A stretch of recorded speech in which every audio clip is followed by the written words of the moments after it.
নমস্কাৰ মৰমৰ ছাত্ৰ-ছাত্ৰীসকল, কি খবৰ তোমালোকৰ? আশা কৰোঁ তোমালোকে ভালে আছা। আজি তোমালোকৰ অসমীয়া পৰীক্ষাৰ কিছুমান গুৰুত্বপূৰ্ণ কুৱেশ্যন লৈ আহিছোঁ, যিখিনি কুৱেশ্যন তোমালোকৰ খুবেই ইম্পৰ্টেণ্ট হয় আৰু গোটেইখিনি তোমালোকৰ লং এনচাৰ হয় 4 মাৰ্ক আৰু 5 মাৰ্কৰ কাৰণে। চ' তোমালোকে ভিডিঅ'টো স্কিপ নকৰাকৈ প্ৰথমৰ পৰা শেষলৈকে চাই যোৱা। আৰু যদি তোমালোকে আমাৰ চেনেলটো ছাবস্ক্ৰাইব কৰা নাই, চেনেলটো এতিয়া ছাবস্ক্ৰাইব কৰি লোৱা, কিয়নো ছাবস্ক্ৰাইব কৰি এটা মটিভেশ্যন দি যাবা যাতে আমি তোমালোকৰ কাৰণে কামখিনি কৰি যাব পাৰোঁ। চ' বলক এতিয়া ভিডিঅ'টো আৰম্ভ কৰোঁ। ইয়াৰ প্ৰথম নম্বৰ কুৱেশ্যনত তোমালোকৰ কি দিয়া আছে? চমু প্ৰশ্নাৱলী কৰোনতম কবিতাটি অসমৰ গ্ৰাম্য জীৱনৰ ছবি কেনেদৰে প্ৰকাশ পাইছে এইটো লিখিবলৈ দিছে। তোমালোকে চাই ল'বা। 3 মাৰ্কৰ কাৰণে বা 2 মাৰ্কৰ কাৰণে চাই ল'বা। তাৰপিছত তোমাৰ কুৱেশ্যন নম্বৰ 2 যন্ত্ৰ নামৰ জীয়াৰ মন্ত্ৰ, এই মন্ত্ৰকে গালো জীয়াই থকাৰ ধেমালিটো মই এবাৰেই খেলি গলো। এইটো তোমালোকৰ বহুত বাৰ আহিছে, সেইকাৰণে উঠাই দিয়া হৈছে। চ' তোমালোকে এইটো চাই ল'বা। তাৰপিছত তোমালোকৰ কুৱেশ্যন নম্বৰ 5 তোমালোকৰ কুৱেশ্যন নম্বৰ 3 হ'ব। এইটো যেটো উঠাই দিয়া হৈছে, ইয়াতে এখানে টাইপিং কৰাটো ভুল হৈছে। কুৱেশ্যন নম্বৰ 3 তোমালোকৰ ৰাষ্ট্ৰীয় শিক্ষা আৰু গৱেষণা পৰিষদে উল্লেখ কৰা 10টি মূল্যবোধ কি কি? এইটো তোমালোকৰ 5 মাৰ্কৰ কাৰণে চাবা। তাৰপিছত আহা তোমালোকৰ কুৱেশ্যন নম্বৰ 4 লৈ। কুৱেশ্যন নম্বৰ 4ত ৰাষ্ট্ৰীয় শিক্ষা আৰু গৱেষণা পৰিষদে উল্লেখ কৰা 10টা প্ৰকাৰৰ মূল্যবোধ কি কি?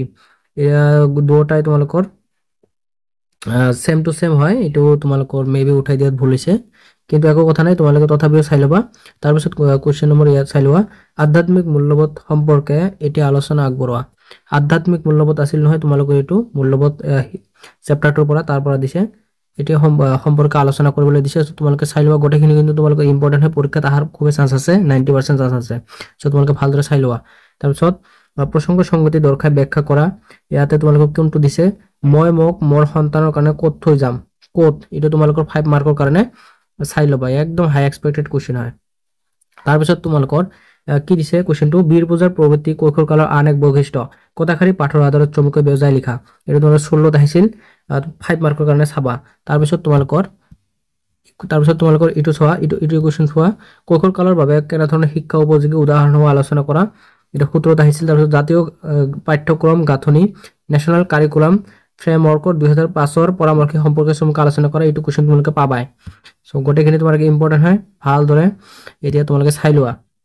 তাৰপিছত আঘোণৰ আকাশতে উৰুলি ৰাগি আছে আঘোণৰ আকাশত ৰাগি আছে। এইটো তোমালোকৰ ব্যাখ্যা কৰা, 5 মাৰ্কৰ কাৰণে তোমালোকে চাবা ব্যাখ্যা কৰাটো। ইয়াৰ পিছত তোমালোকৰ আজি পৃথিৱীৰ আকাশে আকাশে জনতাৰ আহ্বান, জনতাৰ আহ্বানৰ পৰা দিয়া হৈছে। জনতাৰ আহ্বান কবিতাটিত এই পংক্তি ফাঁকিৰে কি বুজোৱা খুজিছে? জনতাৰ আহ্বানৰ পৰা এইটো তোমালোকে 5 মাৰ্কৰ কাৰণে চাবা, 5 মাৰ্ক বা 4 মাৰ্কৰ কাৰণে চাবা। তাৰপিছত তোমালোকৰ ব্যাখ্যা কৰা দিছে এটা, তেবে কাম তেবে কৰ্মী তেবে কাৰিকৰী নিশ্চয় নিশ্চয় তেবে বিশ্ব খনিকৰ। এইটো তোমালোকৰ বিশ্ব খনিকৰ পাঠটোৰ পৰা উঠাই দিয়া হৈছে, 5 মাৰ্কৰ কাৰণে তোমালোকে চাই ল'বা। ইয়াতে তোমালোকৰ গোটেইখিনি যেহেতু লং কুৱেশ্যন, সেইকাৰণে তোমালোকৰ এনচাৰখিনি দিয়া নাই। ইয়াৰ আগৰ ভিডিঅ'ত সৰু সৰু কুৱেশ্যন কিছুমান দিয়া হৈছে 2 মাৰ্ক 3 মাৰ্কৰ, সেইবিলাকত গোটেইখিনি তোমালোকৰ এনচাৰখিনি দিয়া হৈছে। চ' তোমালোকে তাতে যাই চাব পাৰা। তাতো তোমালোকৰ অসমীয়াৰ বহুতখিনি কুৱেশ্যন দিয়া হৈছে, ভিডিঅ' দুটা আপলোড কৰা হৈছে, তাতে পাই যাবা। আৰু এইখিনি কুৱেশ্যনো তোমালোকে ভালদৰে চাই যোৱা। এইখিনি গোটেইখিনি তোমালোকৰ লং কুৱেশ্যন হয়। এটা তোমালোকে চোৱা, প্ৰসংগ সংগতি দৰ্শাই ব্যাখ্যা কৰা। সিদ্ধ মুনিগুণিয়ে চিন্তিও নাপাবে হে হৰি জখুৱা কালে ত্ৰিজগতৰ প্ৰতি ভকতি মিলিল মুৰুখে মাধৱে বোলে। এটা তোমালোকে ব্যাখ্যা কৰা, 5 মাৰ্কৰ কাৰণে চাবা। ইয়াৰ পিছত প্ৰসংগ সংগতিকে ব্যাখ্যা কৰা। বিজ্ঞানৰ গোটেই পদ্ধতিটোতে এই মুকলি মন্ত্ৰৰ গুৰুত্ব বেছি। ইয়াৰ মুকলি মন্ত্ৰ আছে নহয়, এইটো তোমালোকক দিছে, 5 মাৰ্কৰ কাৰণে চাবা। ইয়াৰ পিছত তোমালোকৰ গোটেইখিনি তোমালোকৰ শেষে হৈ গ'ল। চ' ষ্টুডেণ্ট তোমালোকে গোটেইখিনি ভালদৰে এবাৰ ৰিপিটেড চাই লোৱা। আৰু তোমালোকে এনচাৰখিনি দিয়া হোৱা নাই, যিহেতু তোমালোকৰ জাষ্ট খালি কুৱেশ্যনখিনি লং হয়, সেইকাৰণে দিয়া নাই।